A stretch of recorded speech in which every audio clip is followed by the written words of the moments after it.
this year, so you don't have to sign up on this sheet. Who's volunteered before at school? Like, okay, who's subbed? Okay. So,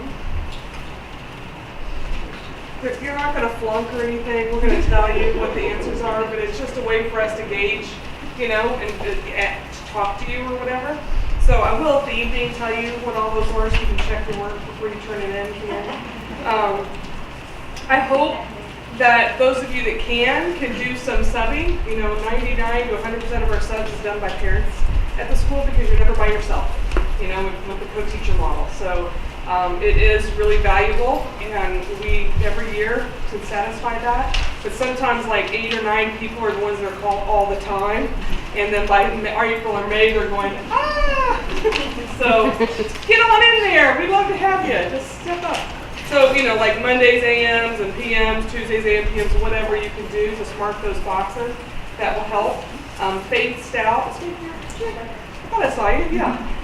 Is kind of our sub-coordinator for the staff. So when the staff knows they're going to be out sick that morning, they call her at like 6 o'clock in the morning, so she's the cutest thing. And she helps and calls you guys, and we really appreciate when you actually look at your phone at 6:15 and let her know it's even a possibility. And if there's other information, like please call me after 6:30, put that on me. I will ignore this. That's right. Not because she doesn't love you, just because she's got a lot to do. So anyway, that's what this whole thing's about. So you will just make sure we get that back from you today, because you can't come in and volunteer a sub without that. And what Kim's next job is she does all the background checks from that piece of paper. So please be thorough so she can get that part done. Okay, welcome. Thanks for coming tonight. So give me a range of where you are. 3 to 6 studios? And 3 to 6 parents can sub great in teen studios and islands, lovely. 6 to 9 studios. Okay. 9 to 12? 12 to 15? 14? 14 to 18. Okay. Do you see how the numbers went down 3 to 6 families? We want you up at this end of the building. You need to know at some point what's going to be happening, right? Might as well start now.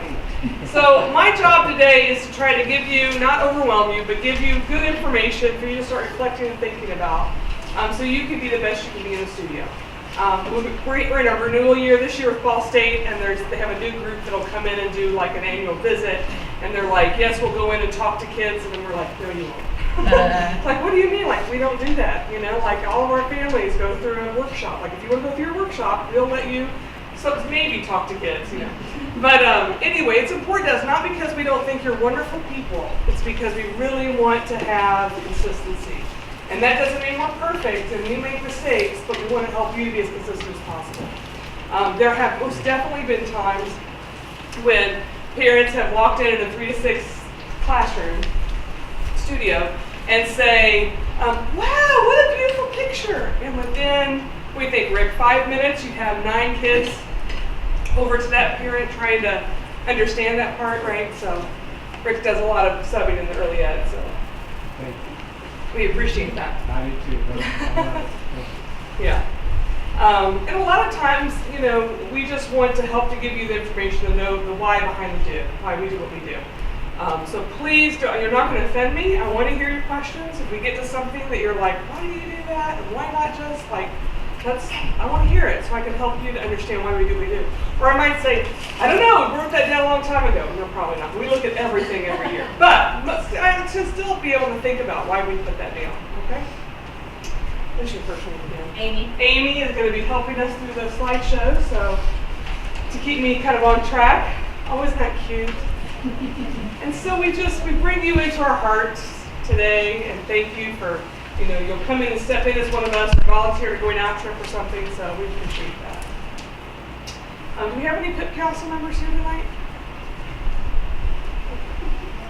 Oh, hey, do you want to tell them who you are and what you do for PIP? I'm Sarah Falstick, and I'm on the PIP council. I help with coordinating staff meals at my supervisor.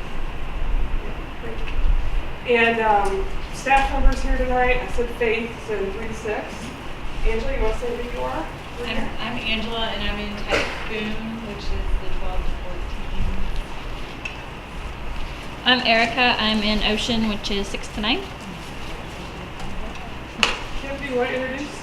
I'm Kim.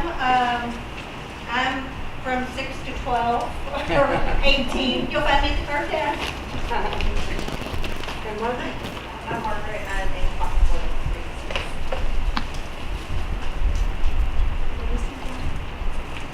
Melissa? I'm Melissa. I'm the expansion development coordinator. She's our Facebook Live guy girl tonight, so not guy. So we're going to see how this works. We're piloting it tonight. We just wanted to have a way for people to watch it at home and engage with us if they'd like to, and then have those up there if people want to rewatch it.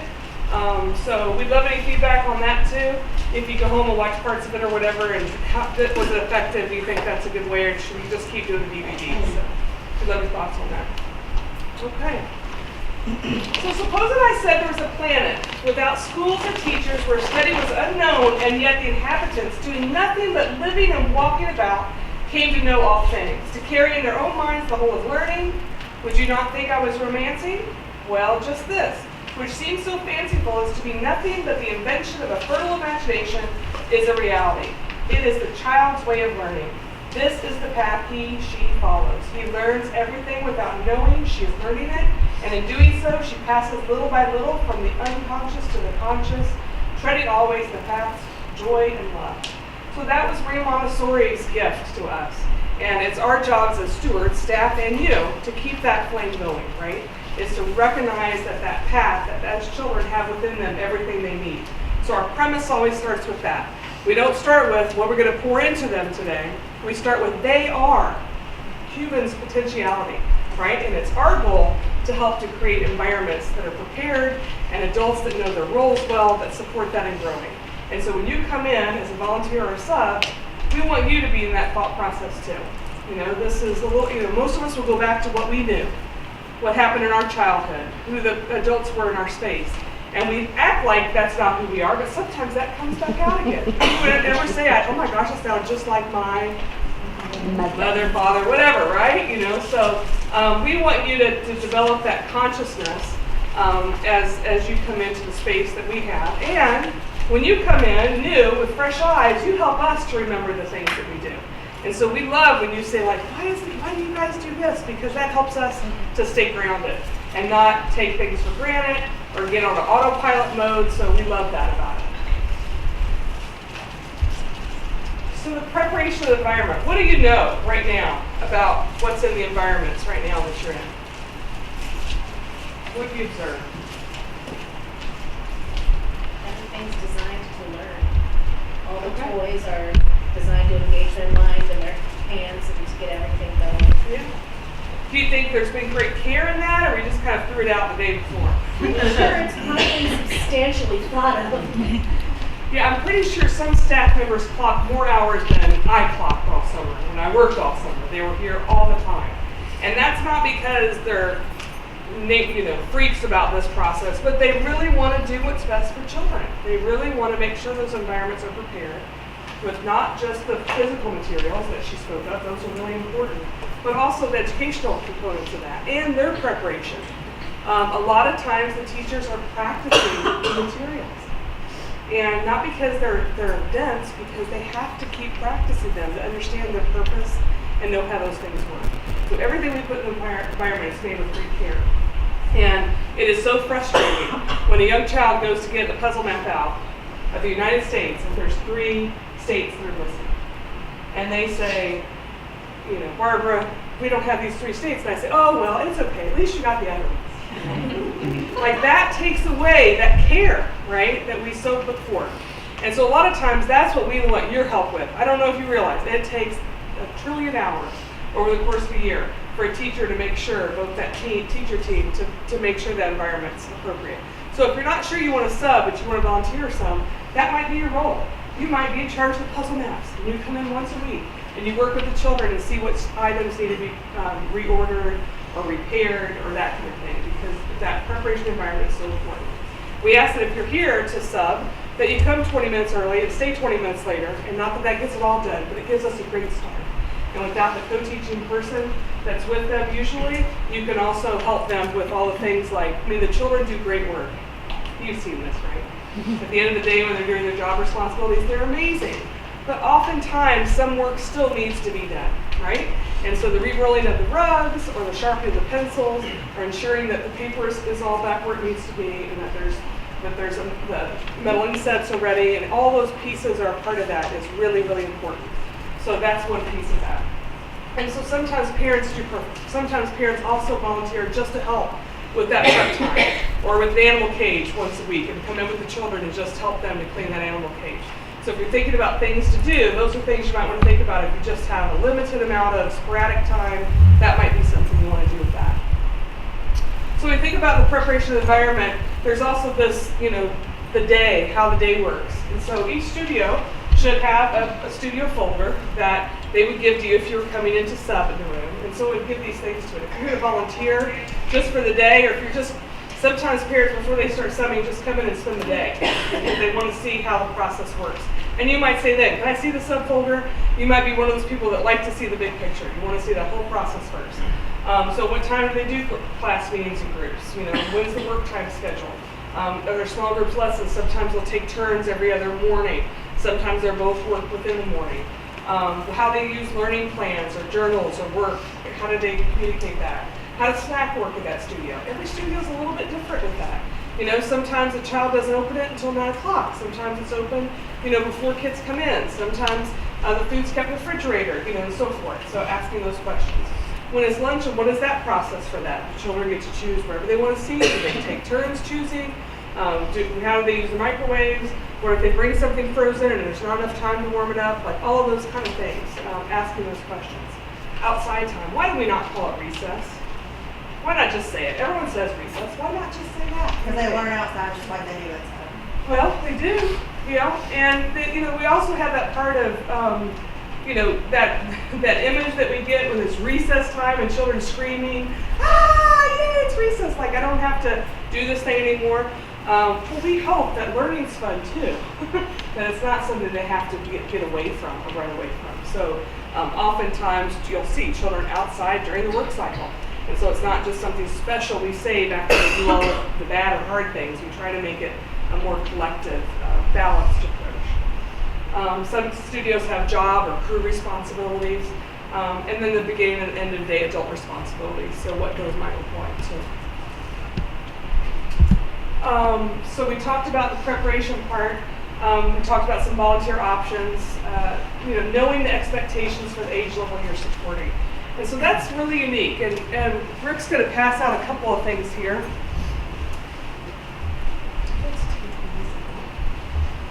So there's 3 different forms here. Let me just hold this up a minute.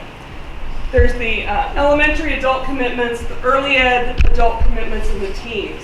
So I only made about 25 of each of these, so just take what you think you need for that. There will be one in the subfolder in the studio as well, but just take one so you can kind of get an idea. And so he'll just kind of pass those out. If anyone wants to help him do that, you can. And it just will give you some reference to how, every year, sometimes twice a year, the adults at that level, like the 6 to 12 studios get together, like we did this past May, and they read over all the adult commitments and say, do we still do this? If not, do we need to improve?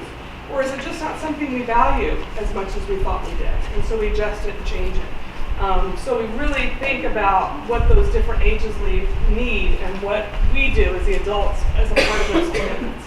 We used to call them non-negotiables. So some of you have been here for a while remember that term. So these are the adult non-negotiables, and now it's just the adult commitments.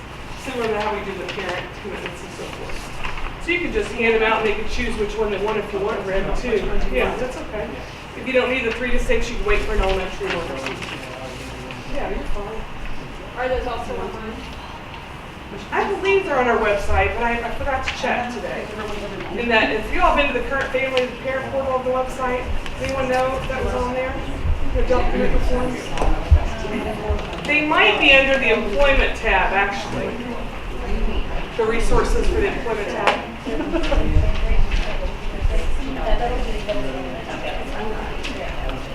So the other thing we do And this is probably the hardest part for most new families that are coming into the studio, either volunteering or subbing, is we support discipline or interdiscipline. It's the easiest part, right? Maybe? What do you do when Jessica punches Jalen? What do you do? Does it ever happen? Not in our school, right? These children never injure, try to, make sure that they choose a path to be powerful or have control over something. It happens, right? So we want to give a little bit of time to talk about that process to help you feel informed, as well as give you some guidance to what to do when something happens. Yeah. All of your commitment forms are on the website under employment, and then at the bottom, very bottom, it says elementary adult commitments. Perfect. Thank you very much. Get under resources. So I'm going to play a little snapshot. Has anyone ever read The Conscious Parent by Dr. Shefali Tsamarin? So a few of you have. We did a workshop, I think it was 2 years ago now, is that right? The Conscious Parenting Workshop. I meant to bring those. I have probably over 100 books in my space that are checkoutable. And so you can just walk into my space, say hi to Presley, the dog, if you like. And then there's a little piece of paper there where you'll just sign out what you're taking and when you think you'll be taking it back. So I have some of her books, several of her books there. Out of Control is the second one. And listen, there was just a third one that came out. The Awakened Family. So.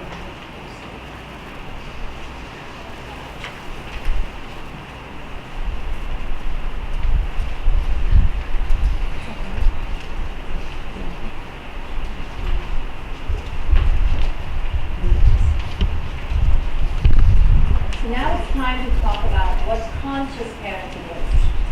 How do we introduce the element of consciousness in our day-to-day parenting? It is an arduous challenge indeed, but not one that is inconceivable to each one of us sitting here today. Conscious parenting, simply put, implies introducing the awareness that we as parents interact with our children based on our emotional legacies. We are unconscious to a certain degree, and it is with this unconsciousness that we interact with our children. The first step of conscious parenting is to become aware of this unconsciousness. When we are aware and mindful that when we react to our children, we are not only attempting to react to how it is they are in the moment, but we are also, albeit unconsciously, deeply entrenched by the conditioning with which we were raised. So we react to our children believing that we're reacting to them. However, we are unmindful of the fact that we are deeply reactive to our unconscious past. And unless we can illuminate ourselves and enlighten ourselves to the entrapments and enslavements of our own unconscious past, we will not engage in mindful parenting. In order to set our children free, we first need to revisit our past and set ourselves free from the unconsciousness that exists within us. Then we will be able to engage with our children with reflection, with wisdom, with pause, with hindsight, with contemplation, with a sense of stillness, because we are not just blindly projecting and reacting to them anymore. We are aware of our issues, so to speak, our baggage. And once we are aware and we understand that there's something going on within us at all times, we will become mindful of our reactions to our children. So conscious parenting needs to go back into our past, to become aware of the legacies we inherited from our childhood. We appreciate you. What you bring to the table. Emotional, what's the word you used? Emotional legacies, right? What does that mean to you? What does that mean to you, emotional legacies? Does anyone in this room have emotional legacies? By the way, Facebook, they're all raising their hand. Someone started to say something, sorry. We all do. Right there. Yeah, so you know, we have these things that we grew up with, right? And ways of being and conditioning that were part of us. That for some of us, you know, I was telling the new staff, I meet with the new staff several times throughout the year, and I say, one of my triggers is when somebody like back talks, like just starts coming back at me after I've, you know, opened up to what I think, and, you know, I can feel myself be triggered by that. And I remember when I would do that to my parent, what would happen? It often had to do with a plastic paddle, but, you know, there's that whole process of it triggers, not that I would want to spank a child, but it triggers an emotion. And sometimes then what comes out of our mouths next, it may not be something we're proud of. True? So it's that process, and so, you know, that's the first step to supporting discipline with children, is for us to recognize that first. Dr. Shefali Sabari talked about this emotional legacy and the conditioning part. Maria Montessori talked about the spiritual preparation of the adult, which some people are like, well, she was Catholic. Well, it has nothing to do with religion. It has to do with us rethinking about our past, thinking about what are my triggers with that. You know, how do I look at this child without judgment, even though they pushed my child down yesterday, and here I'm subbing in the room, you know, and I'm still holding on to that, you know, and so, you know, how do I do that? How do I become real with that? So, you know, like Dr. Shefali Sabari says, and Maria Montessori says, it first starts from within. It starts with us hitting that reset button and us recognizing when something's pulling on us. And, you know, our goal is inner discipline, right? That child understanding discipline for themselves versus us telling a child what they have to do or demanding that respect. How many of us in this room grew up in that way? And we were just doing what other people told us to do. So most of us, right? So we learned, we were conditioned to follow the rules, or for some of us to not. And so we led that path. And so sometimes then when a child doesn't do that, we're like, what is this? You know, like, and even though we want them to develop inner discipline, it's really hard for us to control that. And so like in a traditional classroom, if I'm trying to get children's attention, what might happen? What are some stereotypes we might use for that? You get louder. You get louder. Turn the lights off. Turn the lights off. Put your hand in the air. Clap. Maybe take away something. We're not having this. We're not having this. The pizza party is no longer going to happen, right? Who knows Alfie Kohn? So he's a really valuable person in the Montessori community too. He has a book called Punished by Rewards, and he has lots of research about how when we punish children, we're actually doing the opposite for that process. And I was actually watching one of his videos today, and he was like, even timeout, you know, is a form of punishment. So you think you're not punishing, you know, well, I'm just giving you timeout, you know. And so he was doing this little drama, and he's like, here's this child who just smacked his sister. What do you think? Does she think she's sitting in a room going, oh, Mom was right to put me here. Now I'm going to think about all the things that I've done and correct them. She's probably saying, I'm going to hurt my sister. My mom's not watching later, right? Because she's angry. You know, I was controlled, and I didn't want to be controlled. You know, I was trying to share what my feelings were, and it was removed from me. And so from a very early age, even at the nursery, the 0 to 3 program, we tell children emotions are okay. You can be angry at me. You can say, you're saying mean things because you're upset with me, and I am okay with that. I'm not okay with hitting me. You know, and we're going to have to go somewhere private so we don't interrupt other people. But, you know, it is okay for you to be really angry. And I want to have this conversation with you whenever you're ready, or, you know, later, or whatever that process is. So to develop self-discipline, we have to give them room to make mistakes. Children don't learn self-discipline without making mistakes. Most of us didn't ever learn to do our laundry on time until we didn't have laundry, you know, clothes to put on and so forth. So it's a really important process that we allow children to work through conflict without us being the one that tells them what has to happen next. And so you're going to be in that spot, you know, if you're volunteering, you're on a going out trip, you know, you're subbing in the room, and you're going to see a conflict. And so what we ask you to do is consciously think through, use your filter that you're developing through this process, and help that, and think about, what does that child need from me to continue to increase their ways of disciplining themselves, right? Very rarely, I don't know that I've seen it in years, I see children go, where'd the teacher go? Come on, let's go do this other thing. The teacher's gone. Right? And how many times did we see that growing up? You know, like when you have an environment that's balanced in that way, and not that we're perfect, because there are times that we fall short too, you know, and that's what the co-teaching team is so powerful about. The other co-teachers are like, let me take over this. I just take a break a second, right? And so you could do the same thing. You might find this conflict, you might be ready to go, you know, you want to try to help. And then you might be like, oh, okay, I need to tell you this is happening over here. You know, we don't want you to handle the tough stuff. That's not your job. But there might be a small conflict that you feel comfortable with, like someone's upset because someone else took the rug that they just put out to put the work on, and someone's really, you know, upset about it. And we try not to use words that are subjective or judgmental. We try to instead just state what we see. I can see you're really angry.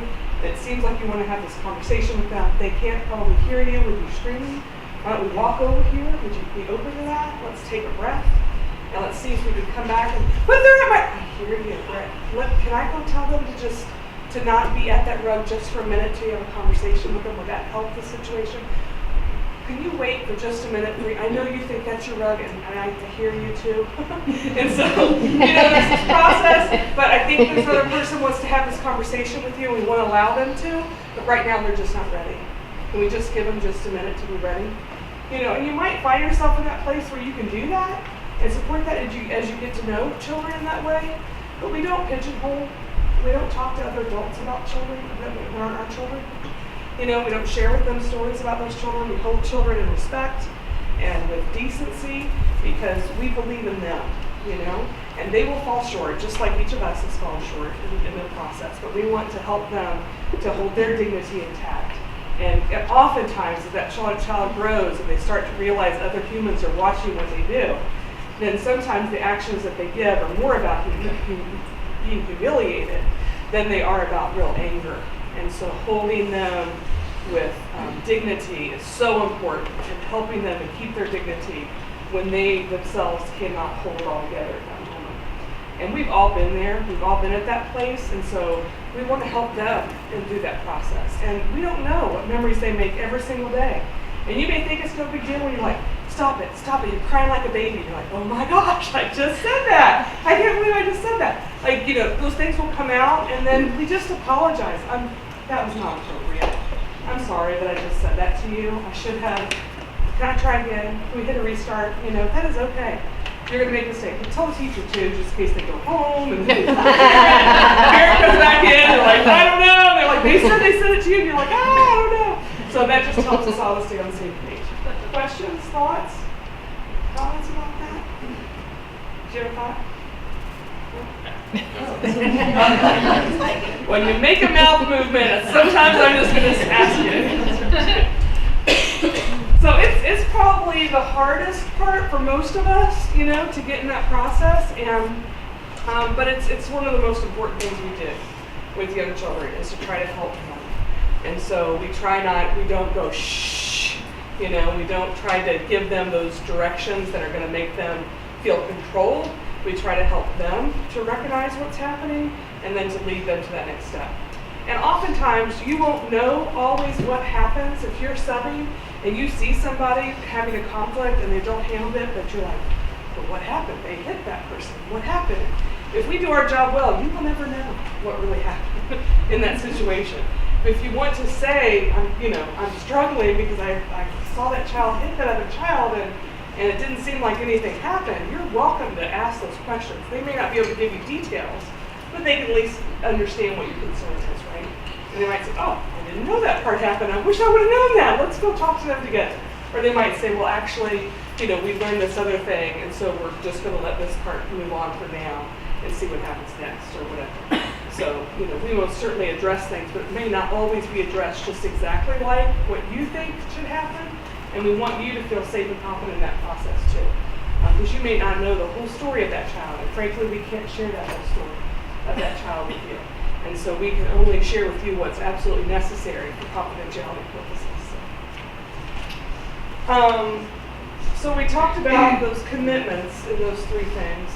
Early education environments, let's talk about what's different in those environments.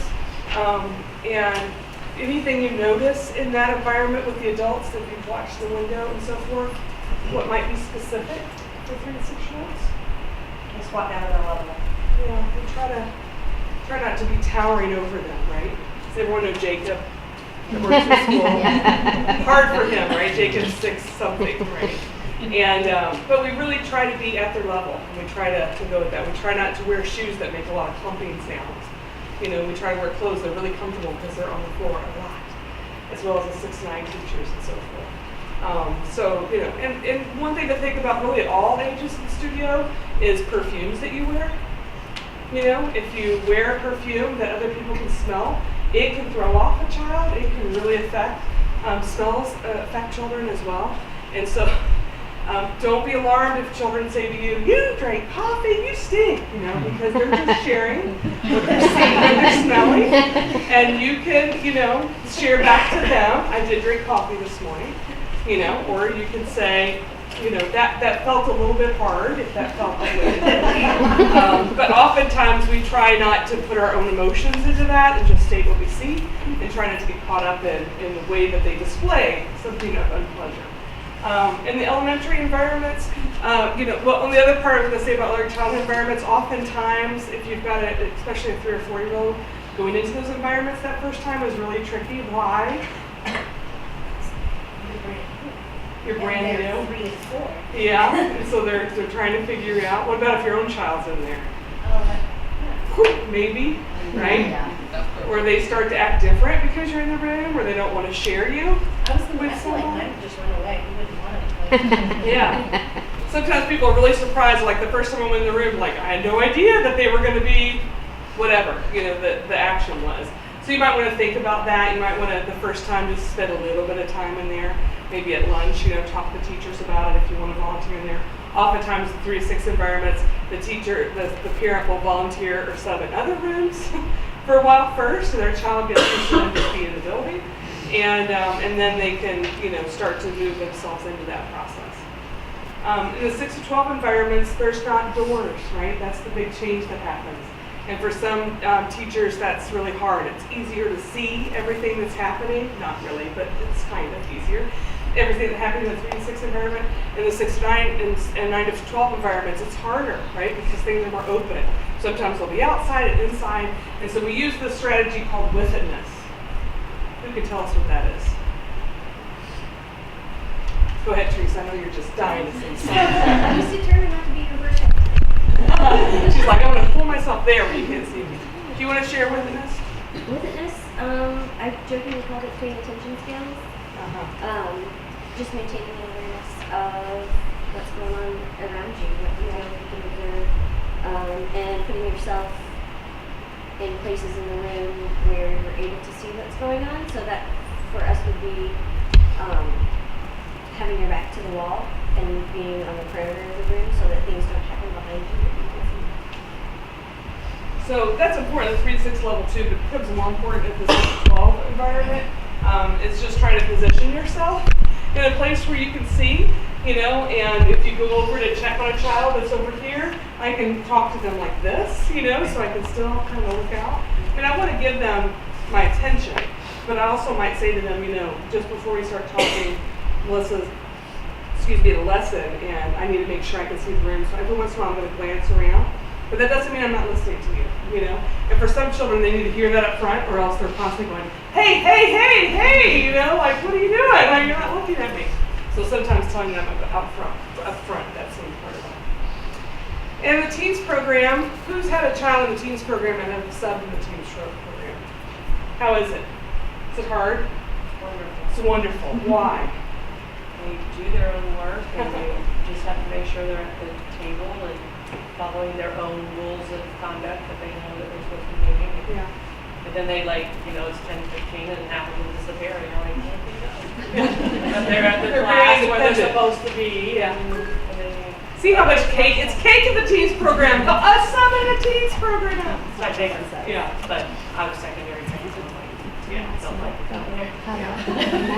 And sometimes, you know, for some people, I think they get intimidated by the adolescent because they're not always going to tell you exactly what you want to hear. They do test you about whether or not, you know, they'll come, can I go study in the Talmud? And I'm like, I'm not sure. So you're going to need to stay at your you know, so I can talk to the other teacher. And that's all I do usually. Yeah.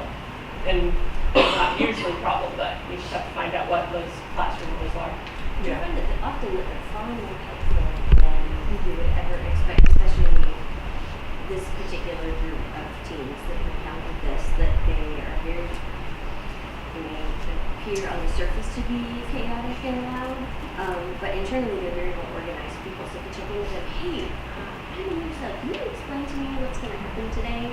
And most of the time, 99% of the time, they will go out of their way to help you understand what's going on and what we're doing today. So that's pretty cool. But they sometimes don't like you in the business all the time either. And so you've got to kind of be aware of who you know and get to know them before you say, it doesn't look like you're working. Because that could be like fighting words, you know, not really, but you're like, what do you mean? You know, I'm sitting over here doing my stuff. But, you know, just giving really the benefit of the doubt in the teens program is really important. Where that 6 to 12-year-old is more apt to, you know, go roll with the punches with you and kind of just, you know, tell you what you want to hear. That teens, you know, they feel like they're pretty much an adult for some of them. And so sometimes it's just really watching and observing and asking a question before you make a statement about what you might be seeing. Along those same lines, if you're just unsure, I've been asked to go around and check off work and whatever, and I turn that in. And after you've been in the studio a while, you might know that that particular child is not really always turning it in. And so I would check or put a question mark or whatever by it and then tell the other teacher, well, this one is that one said yes, but last time you told me yes.